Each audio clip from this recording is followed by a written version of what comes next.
안녕하세요. 저는 40대 후반의 이혼녀입니다. 결혼 10년 만에 남편과 이혼했어요. 부끄러운 얘기지만 미련하게도 저는 이혼 직전까지도 남편이 저랑 이혼하고 싶어 한다는 사실을 까맣게 몰랐어요. 남편 속도 모르고 저 혼자 이 정도면 행복한 거 아닌가 생각하면서 살았죠. 남편이 저와 이혼을 준비하고 있었다는 사실은 남편이 이혼 서류를 들이밀기 전까지 정말 까맣게 몰랐습니다. 저보다 8살이라 많았던 남편은 다정다감하거나 세심하다거나 그런 맛은 없었지만 남자답고 투박한 매력이 있는 남자였어요. 직장 선배의 소개로 만났는데 소개팅 첫날부터 저에게 반한 남편이 끈질기게 따라다녔죠. 사실 전 남편이 나이도 너무 많고 무뚝뚝해서 결혼해도 괜찮을지 좀 망설여졌는데 남편 집에 첫인사를 갔을 때 예비 시어머니를 보니까 딱 답이 나오더군요. 그때 전 회사에 취직한 지 얼마 안 된 사회초년생이었고 친정도 여유가 있는 편이 아니라 남들처럼 다 갖춰서 결혼하기는 힘든 상황이었어요. 만약 결혼을 한다면 예물이며 예단이며 혼수며 다 생략하고 정말 최소한으로만 준비해서 결혼할 생각이었죠. 남편은 무조건 제 뜻대로 해주겠다며 결혼하자고 하더군요. 그러더니 예비 시어머니를 처음 뵙는 자리에서 아주 선전포고를 해버린 겁니다. 엄마, 예물이니 예단이니 그런 거 바라지 말아요.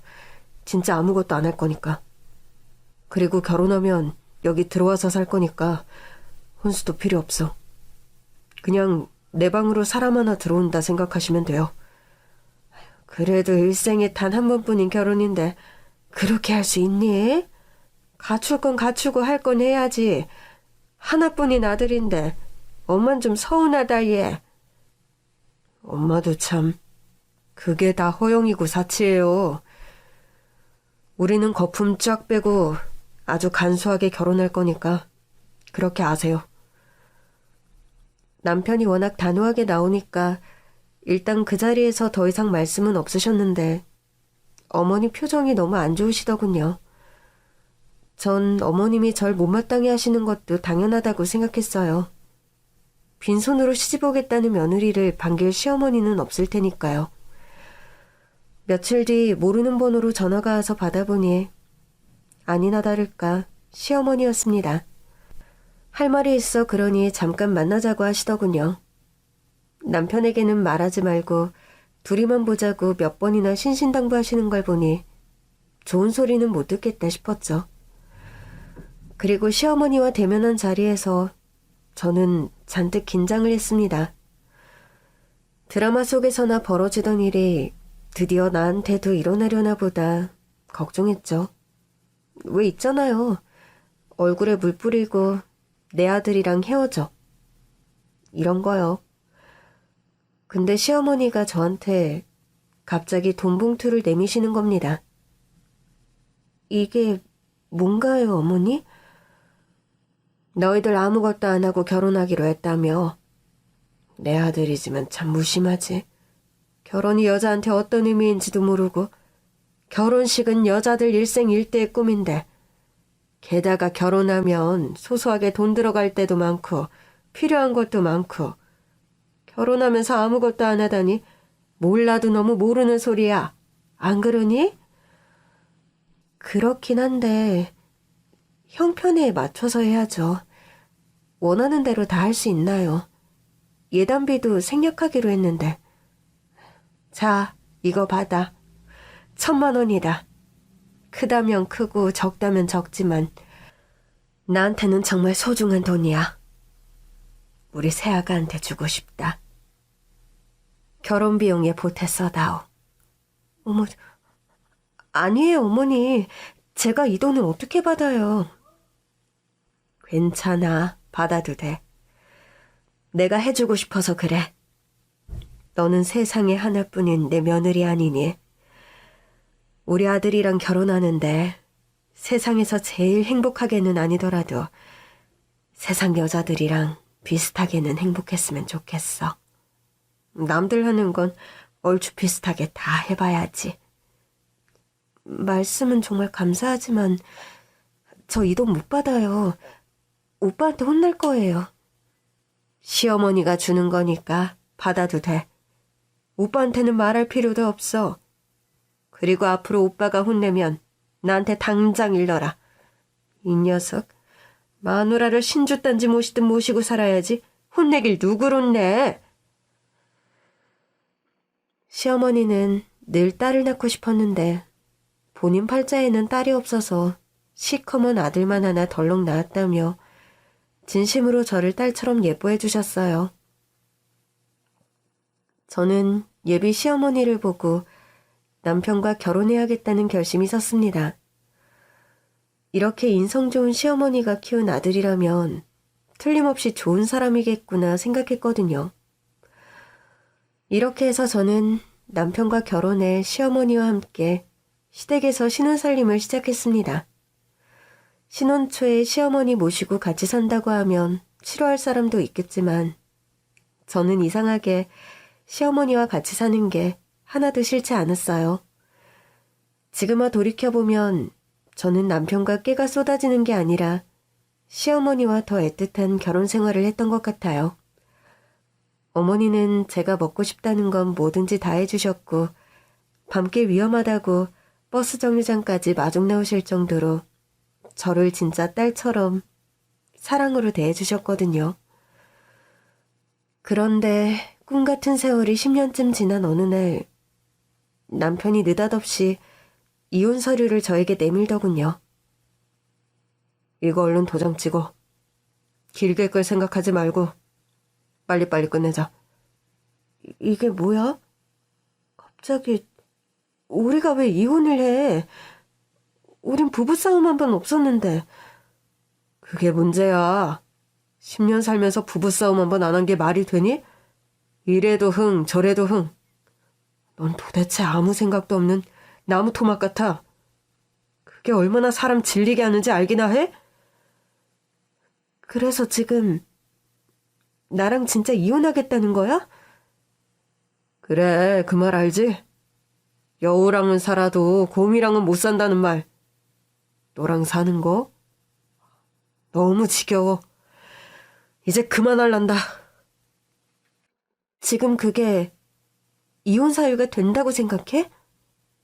난 절대 이혼 못해. 그러지 말고 좋게 헤어지자. 이미 마음 떠난 사람 붙잡아서 뭐 할 거야? 권태기도 명백한 이혼 사유야. 권태기도 이혼 사유라고요? 말이면 단지 정말 기도 안 차더군요.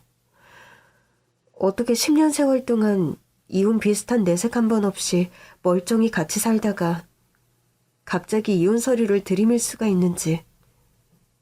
그 당시에 느꼈던 배신감과 허망함은 이루 말할 수 없을 정도로 컸습니다.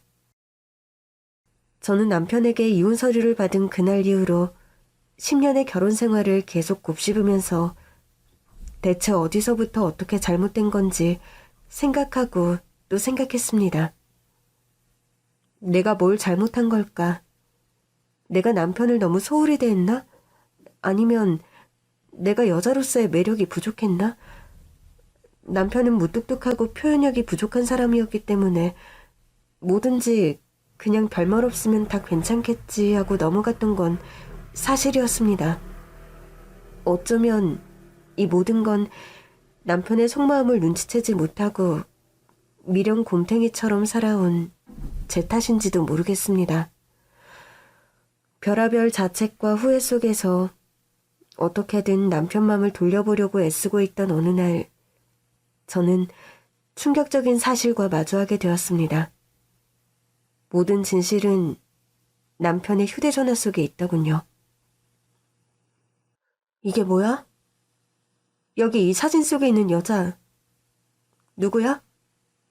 아니, 도대체 뭔데 난리야? 어허, 이 여자가 왜 남의 휴대전화를 맘대로 뒤져? 남편의 휴대전화를 볼 생각은 전혀 아니었어요. 그냥 전화가 울리길래 무심코 집어들었는데 어떤 여자와 남편이 끌어안고 있는 사진이 배경화면에 떡하니 뜨더라고요. 제가 계속 추궁하니까 남편이 불륜 사실을 실토하더군요. 그 여자는 남편과 같은 직장 동료였는데 오피스 와이프네 뭐네 하면서 장난인 듯 농담인 듯 가깝게 지내다가 1년 전부터 급속도로 가까워졌다고 했습니다. 저는 배신감에 치를 떨었죠. 이거였어? 나랑 이혼하자는 이유가? 나랑 이혼하고 불륜녀랑 살려고? 그래놓고 뭐? 곰이랑은 못 살아? 권태기도 이혼 사유라고? 나는 그래도 이혼하잔 소리 듣고 내가 뭘 잘못한 게 있나 매일같이 돌아보고 반성하고 다시 잘해보려고 노력했어. 근데 이렇게 사람 뒤통수를 쳐?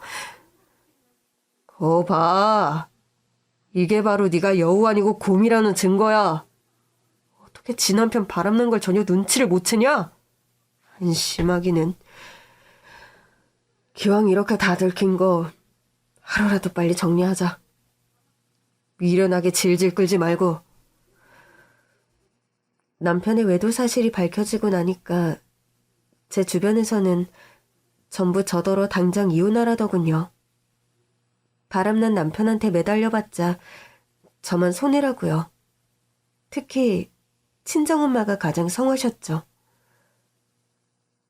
시험관 하기를 5번을 해도 애가 안 들어서고 계속 실패하더니 하늘이 도우신 거야. 잘됐다 잘됐어.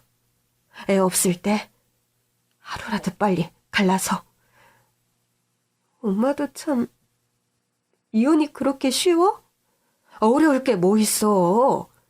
요즘은 2집 걸러 한 집이 이혼이라더라. 이혼은 흠도 아니야. 게다가 박서방이 바람 피워서 이혼하는 거니까 위자료도 왕창 받아낼 수 있잖아. 그거 받아서 팔자라도 고쳐야지. 그래도 같이 산 세월이 있는데 무자르도 싹도 나 그렇게는 못하겠어, 엄마. 박서방이 잘못했다고 용서해달라고 하면 난 다시 받아줄 것 같아. 그러면 안 되겠지? 당연하지, 이거사. 정신 차려. 바람난 서방도 서방이라고 무슨 미련이 남아서 그깟 놈 찬란해지를 못해. 부실해서 애 못 낳는다고 널 그렇게 구박하더니 지는 힘이 남아돌아서 바람까지 피웠다니? 천벌을 받을 놈. 마음 떠난 놈한테 뭐하러 구질구질하게 매달려. 너는 자존심도 없어? 엄마 말씀이 다 맞아요. 바람난 남편을 다시 받아줄 생각을 하다니 정말 제가 미련해도 너무 미련했죠. 하지만 저는 정말로 남편이 잘못을 뉘우치고 돌아온다면 한 번은 용서하고 받아주고 싶었어요. 이유는 바로 저희 시어머니 때문이었죠. 제 주변 사람들 중에서 시어머니만이 유일하게 저더러 이혼하지 말라고 말리시더라고요. 내 아들이 100번 1000번 잘못했지. 입이 10개라도 내가 너한테 할 말이 없다. 근데 이혼만이 답은 아니야. 막말로 누구 좋으라고 이혼을 하니? 이혼 서류 내민 건 제가 아니라 어머님 아들이에요. 어머님 아들이 이혼하자고 조르고 있는 거라고요. 그러니까 더욱더 이혼해주지 말라는 거야. 아휴, 그놈도 참 어쩌자고 이런 것까지 치아비를 닮았는지. 네? 아버님이요? 그래. 지금 네 남편 하는 짓거리가 옛날 네 시아버지 하던 짓이랑 똑같지 뭐니. 아니, 어떻게 바람 피우는 것도 유전이 돼? 내가 시아버지 때문에 그렇게 고생한 걸 눈으로 보고 자랐으면서 어쩌자고 이렇게 똑같은 짓을 벌이는지 닮을 걸 닮아야지. 시아버지에 대해서는 결혼 전 남편에게서 난 아버지가 안 계신다 소리를 듣고 막연히 돌아가셨나? 생각만 했지 구체적으로 들은 얘기는 없었어요. 시어머니 입에서 시아버지 얘기를 들은 건 그날이 처음이었습니다. 너한테 사실대로 얘기 못해서 미안하다. 뭐 그렇게 자랑할 만한 얘기는 아니라 숨긴 건데. 사실 너희 시아버지랑 나랑 오래전에 이혼했어. 너희 시아버지가 바람이 나서 이혼하자고 조르고 협박하고 난리를 치는 통에 할 수 없이 이혼했는데 이혼하고 보니까 이혼녀 신세가 어찌나 처량하고 서글프던지 잘못한 건 네 시아버지랑 그 여잔데 결국 이혼녀 딱지 붙어서 손가락질 받는 건 나더라고. 더 참을 수 없는 건 그 둘은 깨가 쏟아지게 행복한데 나만 낙동강 오리알처럼 덩그러니 떨어져 나왔다는 거야. 게다가 양육비를 안 주니 위자료 몇 푼 받은 것도 금방 다 떨어지고 아이 하나 데리고 내가 얼마나 고생을 했나 몰라. 그런 일이 있으셨어요? 저는 정말 몰랐어요. 어머님은 그저 고생 안 하시고 평탄하게만 살아오신 줄 알았어요. 평탄은 무슨. 나 고생한 거 말로는 다 못한다. 그러니까 누구 좋으라고 이혼하냐는 말 그냥 나온 말이 아니야. 다 내 경험에서 나온 거지. 네가 여기서 이혼해주면 바람난 그년 좋은 일만 시키는 거야. 네 남편 네 손으로 그 여자한테 갖다 붙여주는 꼴이라고. 어머니, 그래도 저는 못하겠어요. 남의 행복 방해하자고 제 인생을 불행 속에 던져놓을 수는 없잖아요. 오빠랑 이혼 안 하고 버텨봤자 저만 더 힘들고 괴로울 것 같아요.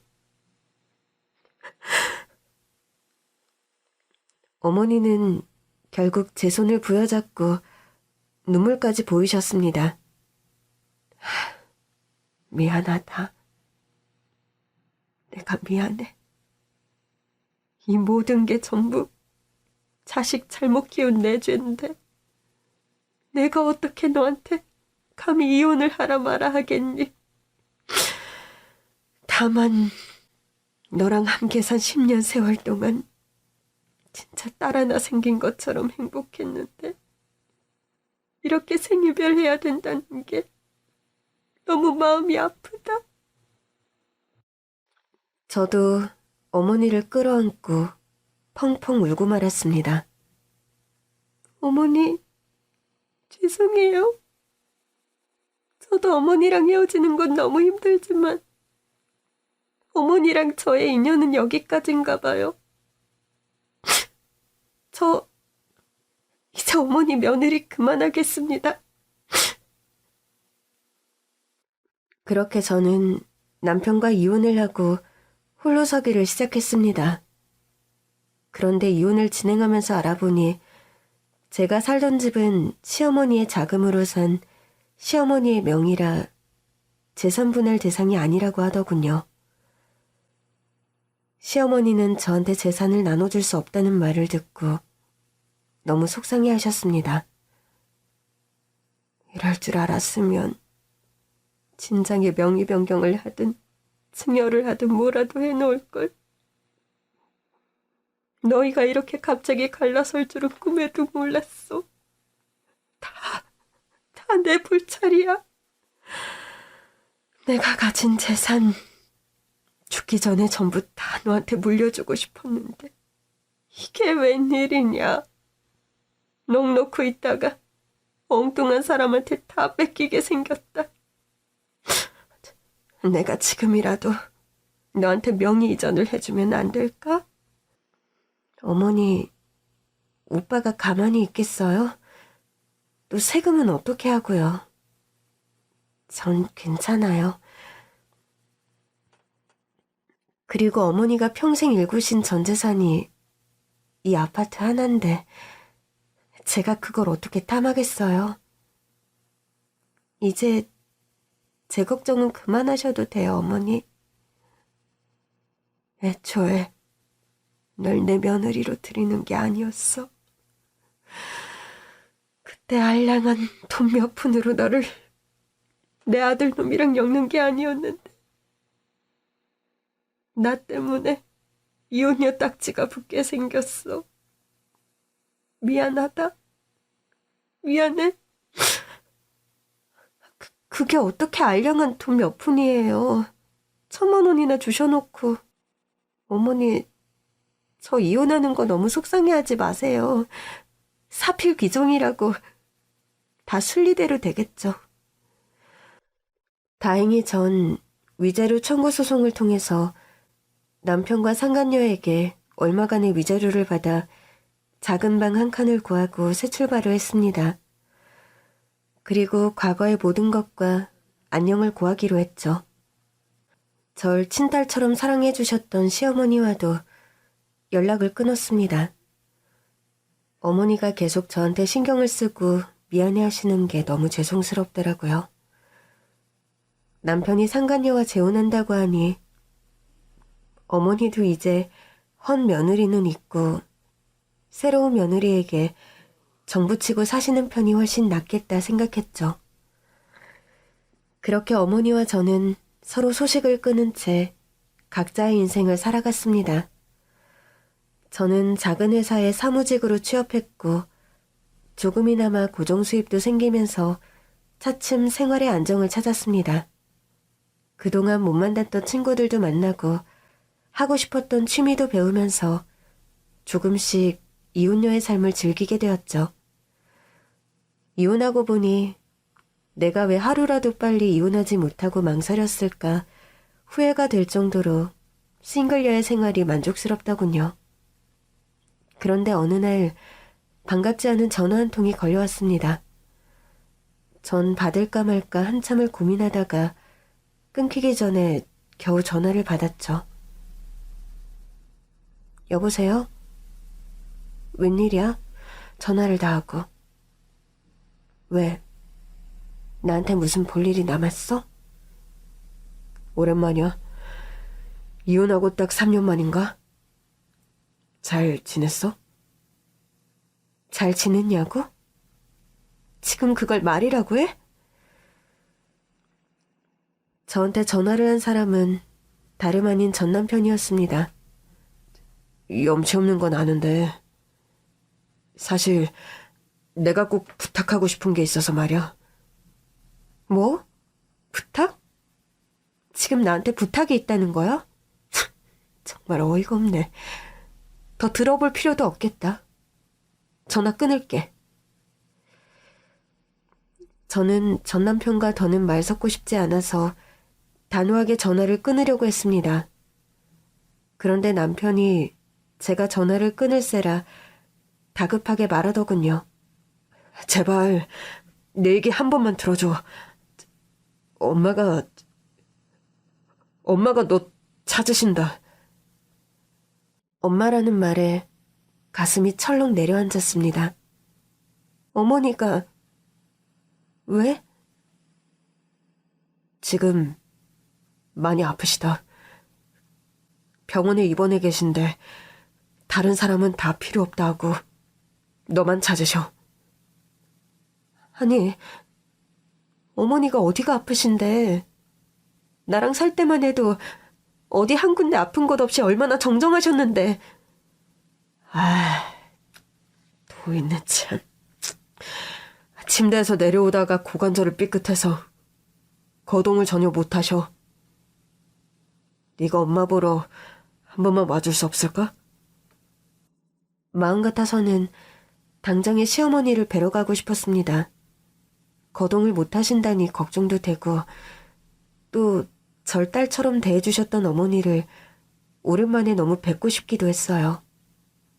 하지만 다시 남편이랑 마주치게 되는 건 죽기보다 싫더군요. 그래서 전 남편의 부탁을 거절하고 말았죠. 마음은 무거웠지만 전 시어머니를 뵈러 가는 건 좀 아니다 싶었어요. 그냥 먼 곳에서나마 어머니의 빠른 쾌유를 빌어드렸습니다. 사실 골절이라고 하니 심각한 병이 아니라는 생각에 좀 가볍게 여긴 것도 있었죠. 그러나 정확히 석 달 후 전 남편으로부터 다시 전화가 걸려왔습니다. 왜? 또 무슨 일이야? 이혼한 사이에 왜 자꾸 전화를 해? 제발 이렇게 부탁할게. 우리 엄마 한 번만 보러 와줘.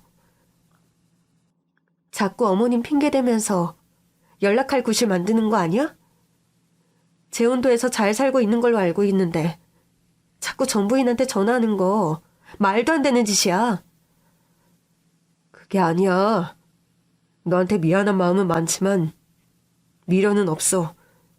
엄마 핑계로 너 어떻게 다시 해보려는 그런 거 아니야. 엄마가 진짜 안 좋으셔. 정말이야? 그래, 위독하셔. 곧 돌아가실 것 같대. 근데 엄마가 계속 너만 찾는다. 염치 없지만 제발 엄마 한 번만 만나줘라. 이야기를 들어보니 시어머니는 고관절 골절로 입원했다가 오랜 병원 생활 탓에 여러 가지 합병증을 얻고 회복이 안 되신 모양이었어요. 지금 요양병원에 계신데 요양보호사나 간병인은 물론 아들과 새며느리 손길도 다 거부하시고 오직 저만 찾으신다는 거예요. 노인네가 치매가 온 것 같아. 어찌나 난폭하고 거칠게 구시는지. 아무도 손도 못 대고 있어. 제발 와서 치료 잘 받고 의사가 하라는 대로 말씀 잘 들으라고 얘기 한 번만 해줘. 내가 오죽했으면 너한테 또 연락을 했겠니? 나 진짜 염치 없는 거 아는데 지금 지푸라기라도 잡는 심정이야. 우리 엄마 살릴 사람은 너밖에 없어. 상황을 들어보니 좀 심각한 것 같아서 두 번은 거절하기가 어렵더군요.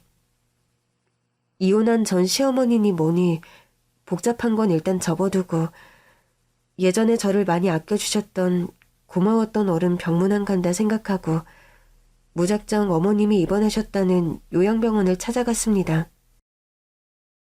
직접 가서 뵈니 어머니의 상태는 차마 눈 뜨고 보기 힘들 정도였습니다. 고관절 수술로 거동을 못하신 탓에 오랫동안 침대에서만 생활하신 어머니는 몰라볼 정도로 쇠약해진 상태더군요. 근육이며 살이며 다 빠져나간 앙상한 팔은 주사바늘을 하도 찔러대서 그런지 전체가 검붉은 멍투성이었습니다. 다리는 더 심각했죠. 뼈가 그대로 드러나서 조금만 힘주어도 똑 부러질 것 같더군요. 전 그 자리에서 어머니를 끌어안고 울음을 터뜨렸습니다. 어머니, 저 왔어요. 이럴 줄 알았으면 진작에 찾아뵐걸. 너무 늦게 와서 죄송해요. 그렇게 건강하시던 분이 이게 웬일이래요, 어머니. 근데 어머니가 절 전혀 못 알아보시는 겁니다. 몇 개월째 이어진 병원 생활 때문에 인지장애까지 겪고 계신 모양이었어요. 아니, 누구신데 여기서 이렇게 울고 계세요? 울지 말아요. 어머니, 저예요. 어머니 며느리요. 응? 우리 며느리는 나랑 안 살겠다고 나갔어요. 우리 며느리는 이제 없어. 어머니, 저 왔어요. 다시 한번 자세히 보세요. 어머니는 앙상한 팔로 제 얼굴을 부여잡고 이리저리 찬찬히 살피시더니 가까스로 저를 기억해내신 듯 제 이름을 부르시더군요. 민정이냐? 진짜 우리 민정이가 온 거야? 네, 저 왔어요, 어머니. 민정이 맞아요. 알아보시겠어요? 내가 얼마나 기다렸는데 드디어 왔구나, 우리 아가. 아유, 내가 너를 어떻게 몰라보겠니? 꿈에서라도 만나게 해달라고 얼마나 빌었는데. 아이고, 이 늙은이를 만나러 여기까지 와주다니. 정말 고맙다. 고마워. 우리 어머니 얼마나 곱고 예쁘셨는데 여기서 왜 이러고 계세요? 저 너무 속상하잖아요. 늙어서 그렇지 뭐. 얘기 들어보니까 식사도 안 하신다고 하고 치료도 안 받는다고 하셨다면서요. 어쩌시려고 그래요? 네? 이제 가야지. 더 살아서 뭐 하겠니? 몸도 아프고 살고 싶은 마음이 하나도 없어. 무슨 말씀을 그렇게 하세요? 어머니 벌써 가시면 저는 어떡하라고요? 저는 목숨이 꺼져가는 시어머니를 그냥 두고 갈 수가 없었어요. 사람 하나 살리는 셈치고 다니던 직장에 휴직계를 냈죠. 그리고 어머니 간병을 시작했습니다. 다행히 어머니는 제 말씀을 잘 들으시고 제가 하자는 대로 잘 따라와 주셨습니다. 식사도 제가 떠먹여드리니 다시 잡숫기 시작하셨고 약도 잘 드셨어요. 저는 힘이 닿는 한 정성껏 어머니를 모셨어요. 그러자 전 남편도 저에게 진심으로 고마워하더군요. 고마워. 이혼한 마당에 엄마를 잠깐 만나주는 것만으로도 감지덕지라고 생각했는데 회사까지 그만두고 병관호를 맡아줄 줄은 몰랐어. 어머니가 나한테 너무 감사하게 잘해주셨기 때문에 그거 보답하는 거야. 당신하고는 상관없는 일이니까 신경 쓰지 않아도 돼. 아니야. 내가 너한테 한 짓이 있는데. 이제 와서 아무 의미도 없는 얘기지만 다 내 잘못이다. 사과할게. 네가 이렇게 현명하고 착한 사람인 줄 몰랐어. 진작에 알았으면. 그만해. 그런 얘기 더 이상 하고 싶지 않아. 나는 아무 미련도 후회도 없어. 이혼하고 혼자 사는 거 너무 좋아. 그리고 지금은 어머니 회복시키는 것 말고는 아무것도 생각하고 싶지 않아. 앞으로 병원에서도 마주칠 일 없었으면 좋겠어. 당신 왔다고 하면 내가 알아서 피할게. 우리 다시는 보지 말자. 그런데 제가 전 남편과 심각한 얘기를 나누는 걸 봤는지 요양보호사 아주머니들 사이에서 저와 관련해서 이상한 소문이 퍼지더군요. 저기 아가씨. 네? 저요? 저 아가씨는 아닌데. 305 김순자 할머니랑 관계가 어떻게 돼? 딸이야? 아니, 딸은 아니고 뭐 딸 비슷한. 아니면 아닌 거지. 딸 비슷한 건 또 뭐야? 분명히 김순자 할머니는 아들만 하나 있다고 그랬는데. 근데 그 집 며느리도 아니잖아. 그 집 며느리는 내가 한 번 봤는데 성깔이 보통이 아니던데. 시어머니한테 소리를 막 지르더라고. 예? 소리를 질러요? 뭐라고요? 아유, 그렇게 밥도 안 먹고 약도 안 먹고 사람 괴롭히려고 작정을 하셨냐고. 계속 이렇게 나오면 다 나와도 집으로 안 모신다고 요양원으로 가시라고 어찌나 그렇게 무섭게 소리를 지르던지. 여기 병원 사람들 다 들었잖아. 그때 순자 할머니가 충격을 좀 받으셨는지 그날부터 정신이 오락가락 하시더라고. 며느리가 아주 못됐어. 저는 요양보호사 아주머니의 말을 듣고 너무 속상하고 마음이 아팠어요. 저한테 친정엄마나 다름없던 소중한 분인데 그렇게 홀대를 당하셨다니 참을 수가 없더군요. 제 남편이랑 불륜을 저질렀다는 걸 알았을 때나 제가 이혼을 했을 때도 남편은 믿고 원망스러웠지만 얼굴 한번 본 적 없는 상대방 여자에 대한 감정은 없었어요.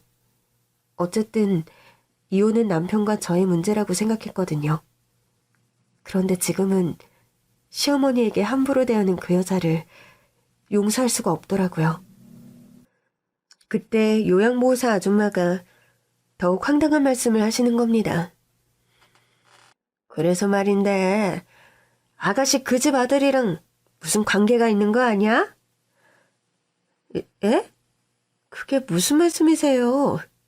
그렇잖아. 딸도 아니고 며느리도 아닌데 왜 놓친 내 똥오줌을 다 받아내고 있냐고. 말이 안 되잖아.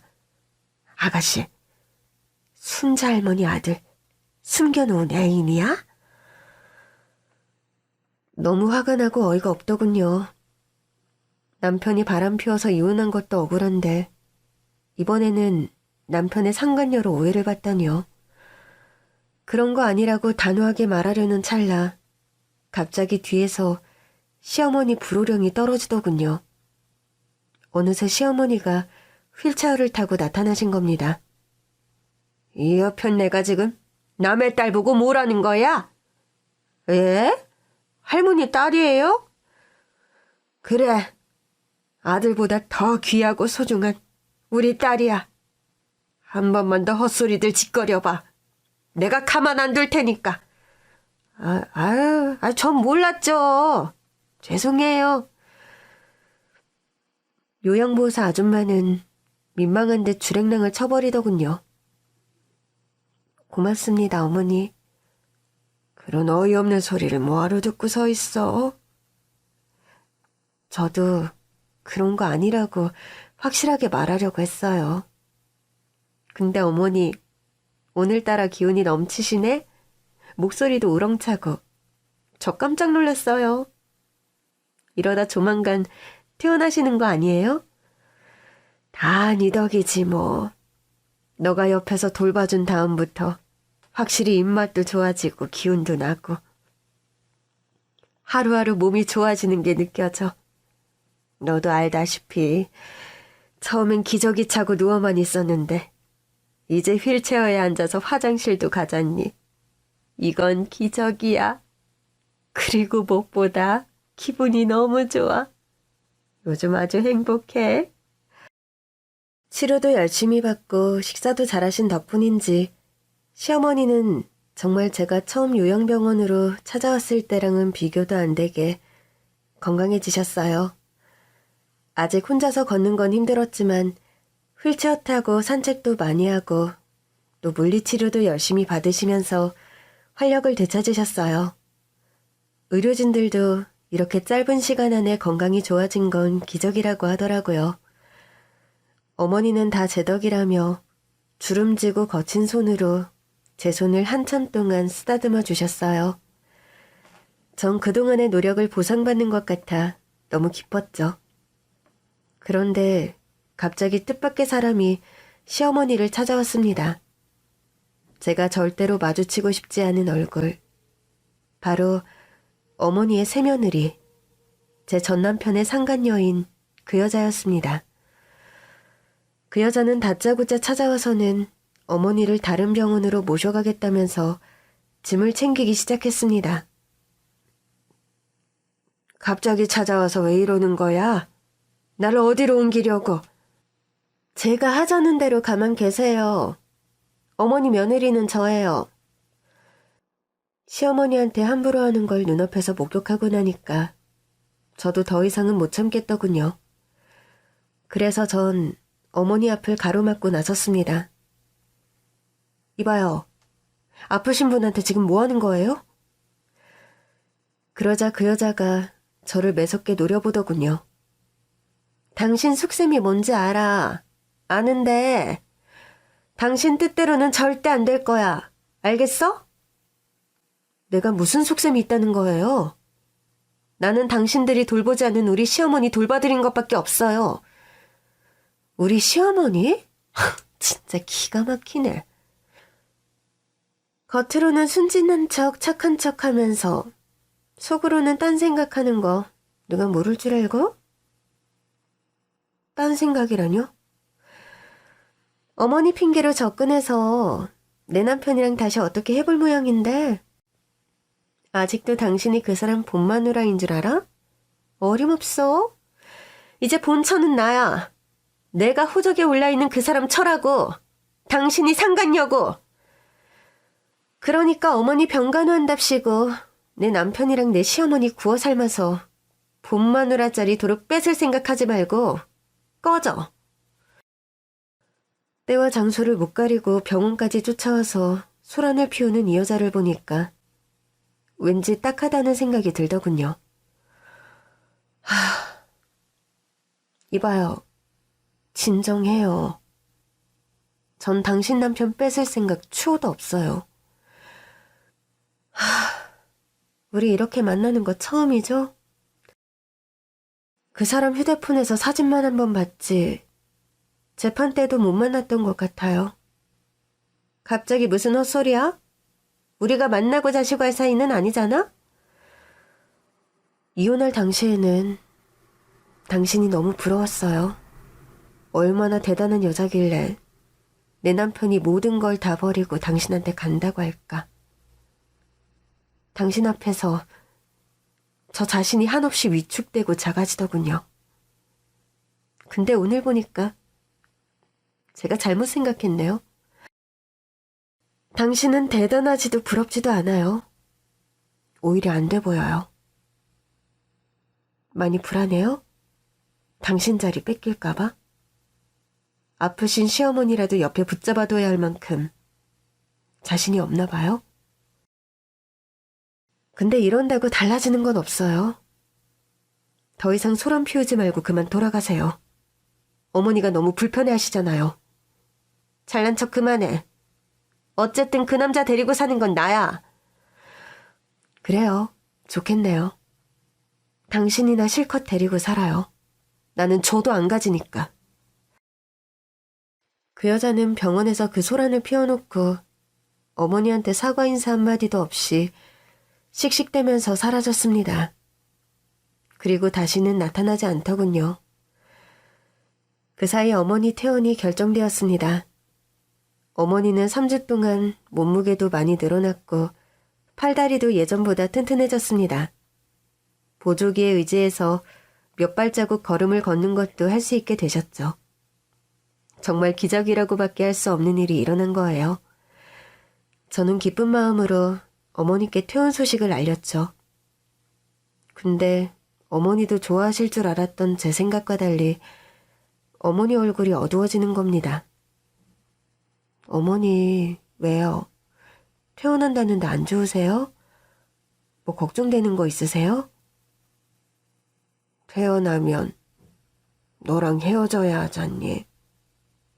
퇴원하고 나면 누구 독한 것이 와서 며느리라고 설치고 난리를 칠 텐데. 난 그 꼴 보기 싫다. 너무 싫어. 아무래도 어머니는 일상으로 돌아가 새 며느리가 당신 집에 들락거리면서 며느리 행세할 걸 생각하니 너무 싫다고 하시더군요. 그러더니 갑자기 울면서 저한테 매달리시는 겁니다. 민정아, 그러지 말고 나랑 같이 살면 안 될까? 네? 어머니랑 같이 살자고요? 그래, 우리 예전처럼 오순도순 재미나게 같이 살자, 응? 저도 어머니랑 같이 살던 그때가 그리워요. 그렇지만 이제 안 되는 거 어머니도 아시잖아요. 이혼한 마당에 제가 어떻게 어머니랑 살아요. 그건 아닌 것 같아요, 어머니. 내가 앞으로 살면 얼마나 살겠니? 남은 인생은 남 눈치 볼 것 없이 나 하고 싶은 대로 하면서 내가 사랑하는 사람이랑 살고 싶어서 그래. 너 그렇게 이혼하고 나간 뒤로 내가 얼마나 외롭게 살았는지 아니? 10년을 너랑 친딸처럼 정답게 살다가 갑자기 헤어지니까 생살 떼어내는 것 같이 아프더구나. 게다가 너도 봤잖니. 새로 들어왔다는 애 하는 짓 말이야. 그거 인간 아니다. 상종 못해. 어머니 어머니 하면서 얼굴 몇 번 내비치더니 다치고 나니까 병원에 버려놓고 아예 들여다보지도 않더라고. 이렇게 죽는구나. 다 포기하고 있었는데 네가 와서 나 살린 거야. 이 은혜 절대 아니지만 아들이고 며느리고 다 소용없어. 너랑만 살고 싶어. 너무 염치 없는 줄은 알지만 그래도 늙은이 마지막 소원이라 생각하고 제발 나하고 같이 살아주면 안 될까? 어머니께서 눈물을 줄줄 흘리면서 너무 간절하게 부탁을 하시는데 단칼에 거절하기는 힘들더라고요. 그래도 이혼한 전남편 어머니를 모시고 산다는 게 아무래도 비상식적이라 어머니의 제안을 선뜻 받아들일 수도 없었습니다. 특히 친정엄마가 노발대발 난리가 나셨죠. 엄마 나야. 잘 지내셨어? 웬일로 나한테 안부 전화를 다 하니? 사부인 병간호한다고 정신없더니만. 아니지. 사부인은 무슨 사부인? 좋게 헤어진 것도 아니고 바람나서 이혼했는데 내 딸 가슴 찢어놓은 원수놈 엄마한테 예의 갖출 필요도 없지. 너도 이제 병간호니 뭐니 당장 그만둬. 네가 그 노인네 다 돌아가시게 생겼다고 울고불고 하도 난리를 치니까 인간적으로 불쌍하고 가여워서 간병인 노릇하는 거 허락했다만 이제 더 이상은 나도 못 참아. 벌써 한 달이 넘었어. 회사도 다 때려치우고 뭐 하는 짓이야? 간병인을 썼으면 500도 넘게 들었어. 근데 어디서 귀한 남의 딸을 데려다 공짜로 험한 일을 시키냐고. 그렇게 말하지 마, 엄마. 내가 해드리고 싶어서 한 일이야. 그리고 이제 곧 퇴원하실 거야. 뭐? 퇴원한다고? 이제 괜찮으신 거야? 많이 회복되셨어. 그래도 다행이네. 그 나이에 요양원에서 호전되기 쉽지 않을 텐데. 그거 다 네 덕이다. 네 정성에 저승사자도 감복해서 못 잡아간 거야. 그래서 말인데 내가 어머니를 조금만 더 돌봐드리면 어떨까? 뭐? 퇴원한다면서 뭘 더 돌봐드려? 아직 혼자 사는 거동이 좀 힘드시니까 집에 돌아가면 생활하기도 불편하고 혼자 계시니까 위험하기도 하고. 아니 그게 뭔 소리야? 그러니까 너희 시어머니 집에 따라 들어간다는 거야? 엄마 생각은 어때? 내가 전 시어머니 모시고 산다고 하면 사람들이 미쳤다고 할까? 당연하지. 너 제정신이야? 누굴 모시고 산다고? 차라리 나를 모셔라. 이 세상에 바람나서 이혼한 전남편 친모랑 같이 사는 여자가 어디 있니? 내 평생 그런 얘기는 들어본 적도 없어. 그게 무슨 해괴망측한 일이야. 너 당장 박서방 내랑 인연 딱 끊어. 너희 시어머니 돌아가셨다 그래도 가지마. 한 번만 더 그쪽 사람들이랑 엮이면 네 엄마 아버지가 돌아갈 거니까 그렇게 알아. 엄마 그래도 시어머니 아들은 미워해도 시어머니는 미워하지 말라는 말도 있잖아. 그런 말이 어딨어. 죄는 미워해도 사람은 미워하지 말라 그거 아니야. 이 미련 곰탱이야. 이게 뭐하는 짓이야. 그 난리를 치고 이혼한 지 3년이 넘었는데 왜 아직도 그쪽이랑 엮여서 헤어나오지를 못하냐고.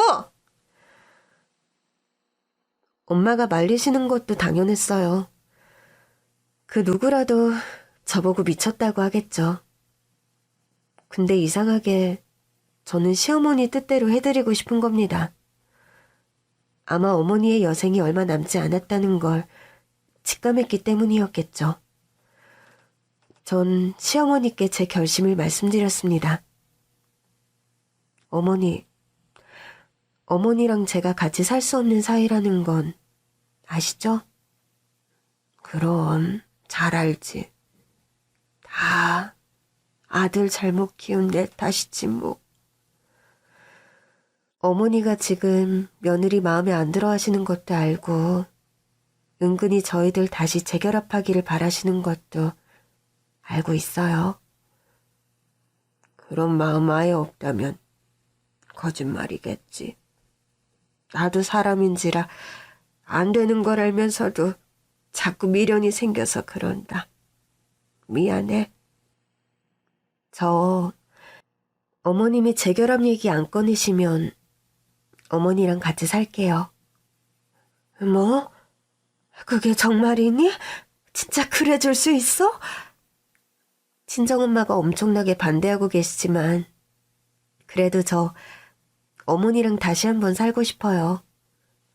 결혼 생활 10년 동안 어머니한테 큰 사랑 받았던 것도 감사하고 이혼하면서 본의 아니게 상처드렸던 것도 죄송해요.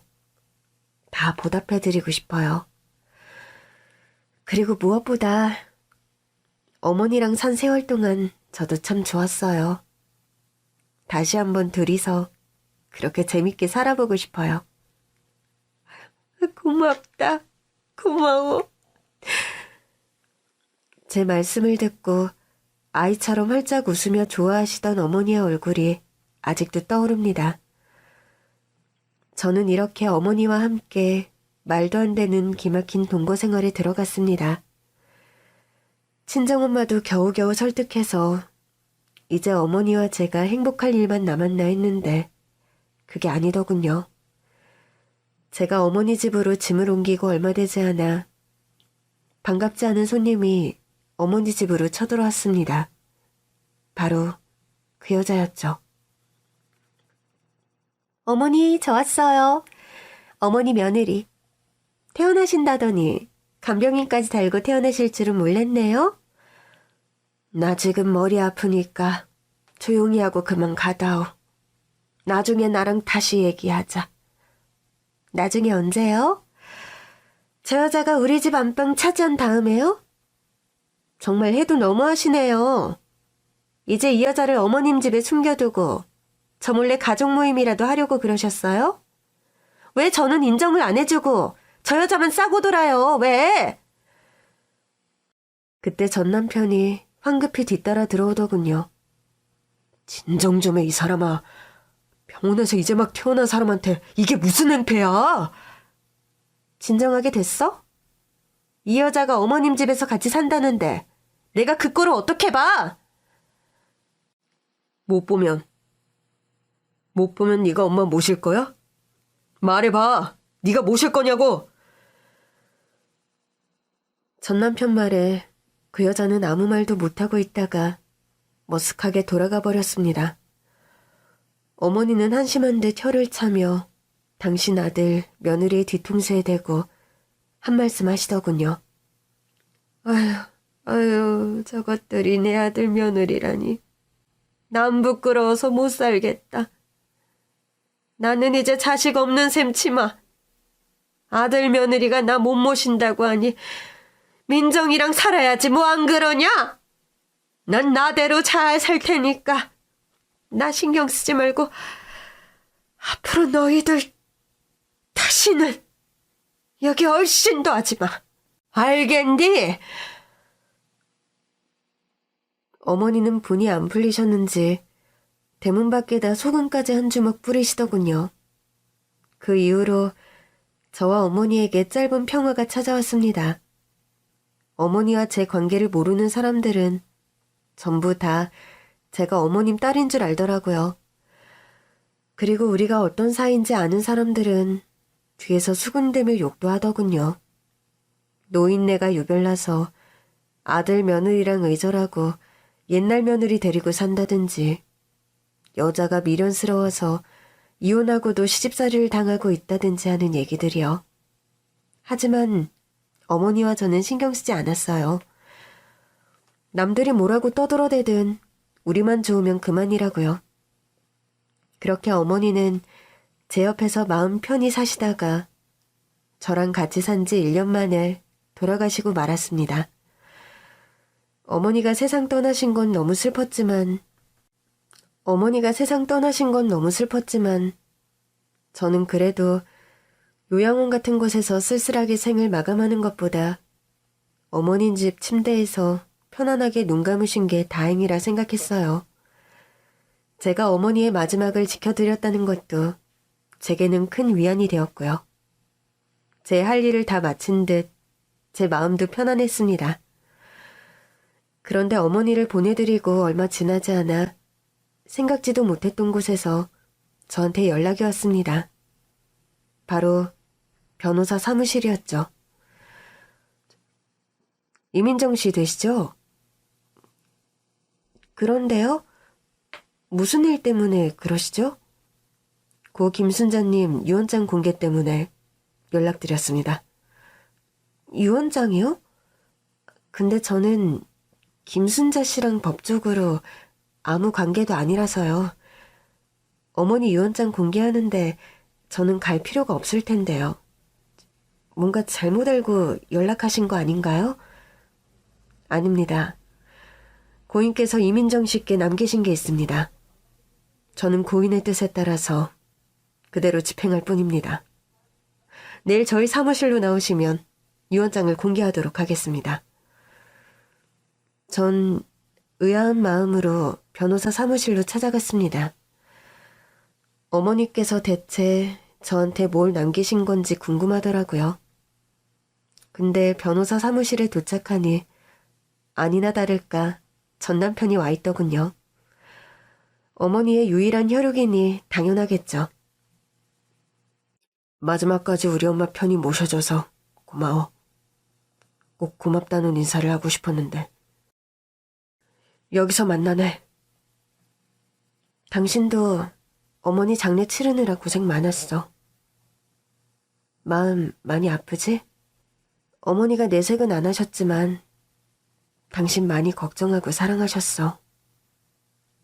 이제부터라도 어머니 걱정 안 하시게 행복하게 잘 살아. 난 아무래도 내 복을 내가 찬 것 같다. 그런 얘기 듣고 싶지 않아. 그만하자. 그때 변호사가 저희 둘을 부르더군요. 그럼 고인의 뜻에 따라 고인이 지명한 두 분, 박인성 씨와 이민정 씨 모시고 고 김순자님의 유언장 내용을 공개하도록 하겠습니다. 내가 살던 아파트는 죽는 순간까지 나를 잘 모셔준 내 맏며느리 이민정에게 준다. 내가 가지고 있던 현금과 예금, 보험금 모두 맏며느리 이민정에게 준다. 아들 박인성에게는 아무것도 상속하지 않는다. 그리고 여기 이민정 씨 앞으로 자필 편지도 남기셨습니다. 전 이미 눈물이 앞을 가려서 편지에 적힌 글자를 읽기도 어려웠습니다. 내 며느리 민정이 보아라. 남편과 이혼하고 힘들게만 살아온 나에게 너와 함께한 10년 세월은 내 인생에서 가장 행복한 시간들이었다. 그 좋았던 시간을 다시 한번 느껴보고 싶어서 같이 살자는 말도 안 되는 부탁을 했는데 거절하지 않고 받아준 너에게 보답하는 의미로 내가 줄 수 있는 모든 것을 남긴다. 나는 사라지지만 내 마음만은 사라지지 않고 너의 남은 인생에 든든한 힘이 되기를. 부디 잘 살아라. 고마웠다. 어머니. 이렇게 해서 유언장 공개는 끝이 났습니다. 저는 어머님의 마지막 편지 내용을 듣고 슬픔이 복받쳐 올라와 통곡할 수밖에 없었죠. 그때 변호사가 남편에게 한마디 하더군요. 만약 유언장 내용에 불만이 있으시면 아드님께서는 소송을 제기할 수 있습니다. 저희가 소송 진행 도와드릴까요? 제가 아무리 불효자라지만 어머니 마지막 뜻이라는데 그것만은 지켜드려야 하지 않겠습니까? 저는 엄마 마음 아프게 해드린 것 말고는 한 게 아무것도 없어요. 엄마 재산 상속받을 자격도 없고요. 아프실 때도 옆에서 손 한 번 잡아드린 적 없는데요. 이 사람이 다 했죠. 그리고 제가 이 사람한테 잘못한 것도 많고요. 사죄하는 뜻으로 유언장 내용 그대로 받아들이고 상속 포기하겠습니다. 이대로 유언장 집행해 주시죠. 이렇게 해서 저는 시어머니가 남긴 전 재산을 상속받을 수 있었습니다. 전 남편은 결국 상속 문제로 아내와 계속 다투다가 또 이혼했다고 하던데 그 이후로 소식이 끊어져 자세한 상황은 알지 못합니다. 참 안타까운 일이죠. 어머니가 제게 주신 유산들은 어머니 말씀대로 제 인생에 큰 힘이 되었습니다. 저는 항상 감사하는 마음으로 어머니가 제게 하신 것처럼 사랑을 베풀면서 살려고 노력하고 있습니다. 사랑하는 어머니가 하늘에서 제 사연을 듣고 계셨으면 좋겠네요. 어머니, 감사합니다.